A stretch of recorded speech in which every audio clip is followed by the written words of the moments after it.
നമസ്കാരം. കേരളത്തിലെ കോലീബിക്കാരുടെ വൈക്കോൽ കൂനയ്ക്ക് തീയിട്ടതിന് ശേഷം മുഖ്യമന്ത്രി ഇരുട്ടി വെളുത്തപ്പോൾ അങ്ങ് ഖത്തറിലെത്തി. ജനകീയ പ്രഖ്യാപനങ്ങളിലൂടെ കേരളം ഒന്നടങ്കം കൈയടിച്ചുകൊണ്ടിരിക്കുമ്പോഴും പ്രവർത്തനക്ഷമമായി മുഖ്യമന്ത്രി വിശ്രമമില്ലാതെ അടുത്ത പരിപാടിയിൽ പങ്കെടുക്കാൻ ഖത്തറിലെത്തിയിരിക്കുകയാണ്.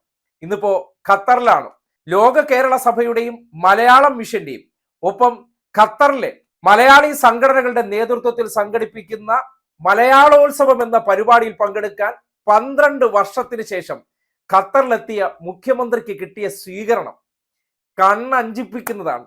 അറ്റാക്ക് വന്ന് ഒരുവിധം അവരെ എല്ലാം ചികിത്സിച്ച് റെഡിയാക്കി നിർത്തിയിരിക്കുന്നവരുടെ മുന്നിലേക്ക് ഈ ദൃശ്യം കൂടി കണ്ട എന്ത് സംഭവിക്കുമെന്ന് നമുക്ക് കണ്ടറിയേണ്ടിയിരിക്കുന്നു.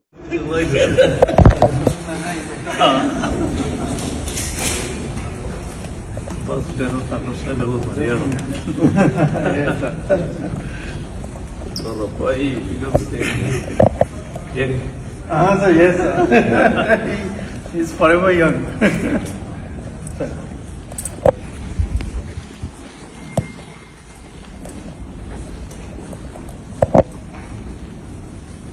So we'll formally welcome you here, sir.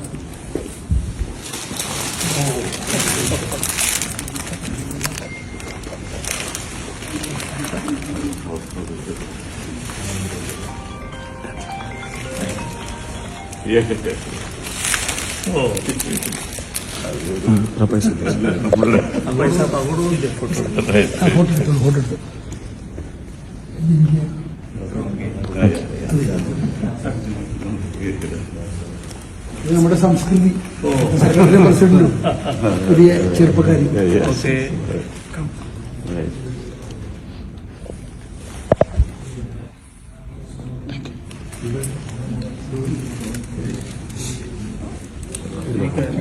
എത്ര ഊഷ്മളമായിട്ടുള്ള സ്വീകരണമാണ്.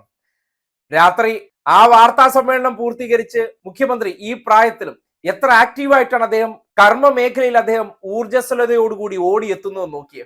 പ്രായം ജസ്റ്റ് എ നമ്പർ എന്ന് പറയുന്ന ഇതൊക്കെയാണ്. അതിന്റെ ശാരീരികമായിട്ടുള്ള ചില പ്രശ്നങ്ങൾ ഉണ്ടെങ്കിലും അദ്ദേഹം ഖത്തറിൽ എത്തിയതിനു ശേഷം കിട്ടിയ ഊഷ്മളമായ സ്വീകരണം, അതിനുശേഷം ഇന്ന് വൈകിട്ട് 6 മണിക്ക് ഇവിടത്തെ ഇന്ത്യൻ സ്കൂളിൽ വെച്ചിട്ട്, അതായത് ഐഡിയൽ ഇന്ത്യൻ സ്കൂളിന്റെ ഗ്രൗണ്ടിൽ വെച്ച് നടക്കുന്ന പരിപാടിയിൽ മുഖ്യമന്ത്രിക്ക് ഇന്നിപ്പോ ഒമാനിന് ശേഷം കിട്ടാൻ പോകുന്നത് അവിസ്മരണീയമായിട്ടുള്ള സ്വീകരണമാണെന്നാണ് അറിയാൻ കഴിയുന്നത്. എന്തായാലും ഇന്ത്യൻ അംബാസിഡർ ആയിട്ടുള്ള വിപുലും ലോക കേരള സഭാ അംഗങ്ങളും ചേർന്ന് അദ്ദേഹത്തിന് സ്വീകരണം കൊടുത്തതിന് ശേഷം അദ്ദേഹം നേരെ താമസ സ്ഥലത്തേക്ക് മടങ്ങിപ്പോകുന്നതിന്റെ ദൃശ്യങ്ങളാണ് പുറത്തു വന്നിരിക്കുന്നത്. അതിനിടയിൽ ചെറിയ കൂടിക്കാഴ്ചകൾ, കുശലം പറച്ചിലുകൾ, ഇതെല്ലാം കാണുമ്പോൾ കേരളത്തിൽ നിന്നുള്ള മലയാളിയായിട്ടുള്ള ഒരു മുഖ്യമന്ത്രി 12 വർഷങ്ങൾക്ക് ശേഷം ഖത്തറിലെത്തുമ്പോൾ അദ്ദേഹത്തെ സംബന്ധിക്കുന്നിടത്തോളം ആ ഒരു സ്വീകരണം അത് അവിസ്മരണീയമാണെന്ന് പറയാതിരിക്കാൻ നിവർത്തിയില്ല. ദൃശ്യങ്ങളിലൂടെ അത് വളരെ കൃത്യമായി തെളിയിക്കപ്പെടുന്നുണ്ട്. കേരളത്തിന്റെ മുഖ്യമന്ത്രി എന്നാൽ ഗൾഫ് നാടുകളിൽ, അത് ബഹ്റിനിലായിക്കോട്ടെ, ഒമാനിലായിക്കോട്ടെ, സലാലയിലായിക്കോട്ടെ, ഏറ്റവും ഒടുവിൽ ഖത്തറിലെത്തുമ്പോൾ അവിടെ ഒഫീഷ്യൽ സ്വീകരിക്കുന്നത് എങ്ങനെയെന്നും അദ്ദേഹത്തിനോട് ഒരു മുഖ്യമന്ത്രി എന്നുള്ള നിലയ്ക്ക് സംഘടനകൾക്കെല്ലാമുള്ള ആദരവും ബഹുമാനവും എത്രത്തോളം ഉണ്ടെന്ന് ആ ദൃശ്യങ്ങൾ തെളിയിക്കുന്നുണ്ട്. എന്തായാലും കേരളത്തിലെ ചില വൈക്കോൽ കൂനകൾക്ക് തീയിട്ടതിന് ശേഷം അദ്ദേഹം നേരെ കടൽ കടന്ന് ഖത്തറിലേക്ക് എത്തി ഇമാതിരിയുള്ള സ്വീകരണങ്ങളും, മുഖ്യമന്ത്രി എന്നുള്ള വ്യക്തിയെ കടൽ കടന്ന് എത്തിക്കഴിഞ്ഞാൽ മലയാളികൾ എത്ര ഹൃദ്യമായി സ്വീകരിക്കുന്നു എന്ന് കാണുമ്പോൾ തകർന്ന് തരിപ്പണമായി പോകും ചിലർ, പറഞ്ഞിട്ട് കാര്യമില്ല. ഇതെല്ലാം കണ്ട് എങ്ങനെ സഹിക്കുമെന്നൊന്നും അറിയില്ല. കേരളത്തിലെ പ്രതിപക്ഷത്തെ ആകെ ഛിന്ന ഭിന്നമാക്കി അല്ലെങ്കിൽ ചിതറിച്ചു കളഞ്ഞ വാർത്താ സമ്മേളനത്തിന് ശേഷം മുഖ്യമന്ത്രി ഖത്തറിലേക്ക് എത്തി ഇന്ന് അവിടെ നടക്കുന്ന പരിപാടിയിൽ ഇതിന്റെ ബാക്കി വെടിക്കെട്ടിന് കൂടി തിരികൊളുത്തുമ്പോൾ കേരളം ലോകത്തിന്റെ നെറുകയിൽ അഭിമാനാർഹമായ നേട്ടങ്ങളിൽ എത്തിയിരിക്കുന്നു. കേരളത്തെ വിദേശ രാജ്യത്തുള്ളവർ പോലും ഏത് രീതിയിലാണ് സ്വീകരിക്കുന്നത്, ഏത് രീതിയിലാണ് നോക്കിക്കാണുന്നു എന്നതിന്റെ തെളിവ് കൂടിയായിട്ടാണ് ആ സ്വീകരണത്തെ വിലയിരുത്തേണ്ടത്. എന്തായാലും മുഖ്യമന്ത്രി കഴിഞ്ഞ 10 വർഷത്തിനിടയിൽ ഈ നാടിനു വേണ്ടി ചെയ്ത പ്രവർത്തനങ്ങൾ ലോകത്താകമാനം അത് വിലയിരുത്തുന്നുണ്ട്.